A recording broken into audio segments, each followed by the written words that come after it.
les libéraux, Stéphane Lauzon. Pour les conservateurs, Jacques Gourde. Pour le Bloc québécois, Jean-Denis Garon. Le NPD n'avait pas de représentant de disponible ce soir. Alors, bonsoir à vous trois. Bonsoir. Bonsoir. Donc, Tiff Macklem dit qu'il faut que les dépenses du gouvernement restent au niveau de 2 %. Sinon, ça va être difficile de ramener l'inflation à la cible de 2 %. Stéphane Lauzon, je commence avec vous. Est-ce qu'on peut encore se payer des programmes comme l'assurance médicaments au pays? Bien, vous savez, notre gouvernement a une saine gestion des finances canadiennes. Ce programme-là s'adresse seulement qu'à ceux qui ont des revenus de 90 000 et moins pour les familles dans le besoin, surtout les aînés. Et on continue d'aider les Canadiens, de lancer de l'argent dans l'économie aussi, mais pour aussi aider les familles à arriver avec l'inflation. Donc, oui, c'est une saine gestion. On est capable de fournir ces programmes-là pour les aînés. Oui. Les conservateurs, Jacques Gourde, on le sait, l'inflation, c'est de votre cheval de bataille. On coupe où pour garder les dépenses à 2 % selon les conservateurs? Je trouve ça quand même curieux d'entendre les libéraux dire une saine gestion quand on est en déficit par-dessus déficit. On a un déficit structurel présentement au Canada. Donc, je pense qu'il va falloir regarder où il y a beaucoup de gaspillage et augmenter les revenus pour un jour essayer d'équilibrer le budget. Malheureusement, les libéraux serait capable de se limiter à 2 % pour réduire l'inflation, ça enverrait un bon message, au moins à la Banque du Canada, en espérant de faire baisser les taux d'intérêt, mais quand même, je pense que ce n'est qu'un rêve présentement. Tant qu'aussi longtemps les libéraux vont être au gouvernement, on va avoir des déficits structurels. Mais on coupe quoi? Le gaspillage que les libéraux ont mis en place depuis 2015. Jean-Denis Garon, c'est quoi la position du Bloc là-dessus? Alors bon, on pourrait couper les subventions au pétrole. Ça étant dit, faut pas faire dire au gouverneur de la Banque centrale ce qu'il n'a pas dit. Et il y avait des bonnes nouvelles là-dedans. Il nous a d'ailleurs dit qu'il se demandait si on allait, quand on allait baisser les taux, là, si c'était bientôt ou plus tard. C'est la première fois qu'on a un signal positif comme ça. Maintenant, ça ne veut pas dire qu'on ne doit pas bien gérer les finances de l'État. Toutes les fois qu'il y a une motion conservatrice qui demandait à ce qu'il y ait un plan de retour à l'équilibre, nous on l'a appuyé, mais ça n'empêche pas qu'on doit avoir des priorités, nos aînés, nos PME, les transferts en santé, Mme Bégin. Et concernant l'assurance médicaments, le Québec est dans une position particulière parce que le Québec, c'est la seule juridiction en Amérique du Nord où tout le monde est assuré avec un régime ou bien public ou bien privé. Alors, c'est pour cette raison-là que le gouvernement du Québec demande un droit de retrait avec pleine compensation financière. Et Québec pourra d'ailleurs utiliser cet argent-là éventuellement pour rendre plus universel son régime public. Et ça, Mme Bégin, c'est pas inflationniste parce qu'on va, on va substituer une prime d'assurance, pardon, une contribution d'assurance privée par une contribution publique. Ce ne sera pas inflationniste, mais ce sera au Québec de décider. Stéphane Lauzon, qu'est-ce que vous pensez de ça? Bien, vous savez, je trouve ça quand même assez euphorique quand les conservateurs nous disent qu'il faut couper, mais qu'ils ne sont pas capables de nommer où ils vont couper. Ils vont couper où? Ils vont couper dans les familles, ils vont couper dans les suppléments de revenus garantis, ils vont couper dans les pensions de vieillesse, comme déjà d'ailleurs quand il y avait été une tentative à la dernière élection en 2015, lorsque je suis arrivé, l'âge d'admissibilité est déjà passé à 67 ans pour les conservateurs. Donc, c'est de la façon qu'ils vont couper.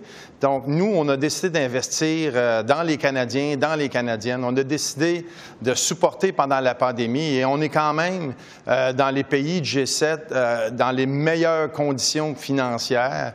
Donc, on a encore prouvé que les Canadiens ont fait le bon choix, surtout depuis la pandémie. Imaginez-vous si, sous les conservateurs, on aurait eu tous les catastrophes qu'on a eues, à part la pandémie, les changements climatiques dont les conservateurs n'y croient pas. Donc, on fait face à des ouragans, à des inondations, à des feux de forêt. On a passé à travers toutes ces crises-là et on a quand même pu garder notre carte de crédit, notre code de crédit 3. Oui. Jacques Gourde, justement, là-dessus. Qu'est-ce qu'on ne croit pas, c'est la pensée magique des libéraux. Le premier ministre avait déjà dit que le budget, ça s'équilibrait tout seul en début de mandat. Aujourd'hui, après 2015, après 8 ans, on s'aperçoit qu'on est rendu à 1200 milliards de millions. Et imaginez, c'est de l'argent, ça n'a aucun bon sens. Nous, on va placer une nouvelle loi pour $1 de nouvelles dépenses, $1 qu'on va sauver dans le budget national. Donc, c'est important. Il faut travailler comme les familles canadiennes travaillent. S'il y a une nouvelle dépense dépenses dans la famille, il faut qu'ils trouvent de l'argent dans leur propre budget. C'est le même que tout le monde fonctionne au Canada. Et malheureusement, c'est pas comme ça les libéraux fonctionnent, c'est la pensée magique. Bon, parlant de budget, le gros morceau de cet hiver au Parlement, évidemment, ça va être le budget de la ministre Freeland. Au fond, la question, c'est est-ce que les Canadiens veulent voir l'inflation diminuer, veulent voir les taux d'intérêt baisser ou s'ils veulent plus de programmes sociaux? Jean-Denis Garon, qu'est-ce que vous en pensez du Bloc? Bien, il faut faire la part des choses. Je vous l'ai dit, quand le gouverneur de la Banque centrale est venu en comité ici au Parlement, ça a pris, disons, plusieurs dizaines de minutes à se faire cuisiner pour que finalement ils disent quelque chose qui ressemble à « il faut faire attention aux dépenses gouvernementales pour contrôler l'inflation ». Mais l'inflation, elle baisse, la politique monétaire, elle fait son travail. Il faut continuer de faire augmenter les dépenses à un rythme qui est modéré et tout le monde en convient. Maintenant, de la marge de manœuvre, il y en a. D'ailleurs, vous savez, cette mesure conservatrice-là, de sauver $1 toutes les fois qu'on en dépense un, ça donne mathématiquement le même déficit qu'on a aujourd'hui. Ça ne change absolument rien. Ça nous mène à un déficit structurel. Alors, on est capable de transférer, par exemple, l'argent en santé au Québec. Voici où il est, l'argent, Mme Bégin. D'ici 2035, 85 milliards de subventions pétrolières. De ça, il y en a 18 à 19 milliards qui viennent directement des impôts des Québécois. Imagine combien de salles d'urgence on pourrait construire et opérer avec cet argent-là. Ce n'est pas de la pensée magique, ça, Mme Bégin. C'est des finances publiques toutes simples et toutes réelles. Stéphane Lauzon, est-ce que les Canadiens veulent voir l'inflation diminuer ou plus de programmes sociaux, selon vous?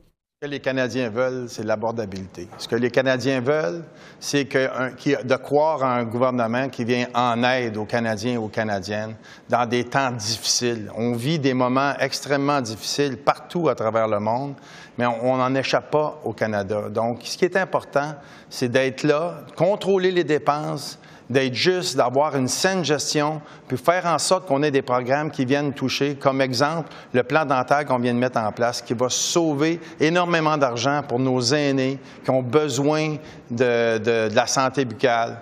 Donc, c'est de cette façon-là que le gouvernement va répondre aux besoins des Canadiens et des Canadiennes.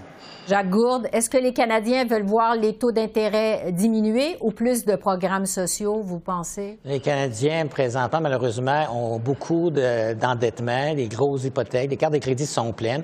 Ils aimeraient voir une baisse des taux d'intérêt. Et les Canadiens veulent avoir plus d'argent dans leur poche. C'est nous qu'on préconise qu'on va mettre un système fiscal pour qu'il reste plus d'argent dans les poches des Canadiens. Malheureusement, présentement, une mère monoparentale qui gagne en bas de 60 000 $ par année, à chaque fois qu'elle fait de l'overtime, pour 20 $, il lui reste seulement 5 $ dans ses poches parce qu'elle est coupée dans ses programmes, elle est coupée au niveau fiscalité. Ça, c'est pas normal. Les Canadiens veulent de l'argent dans leur poche.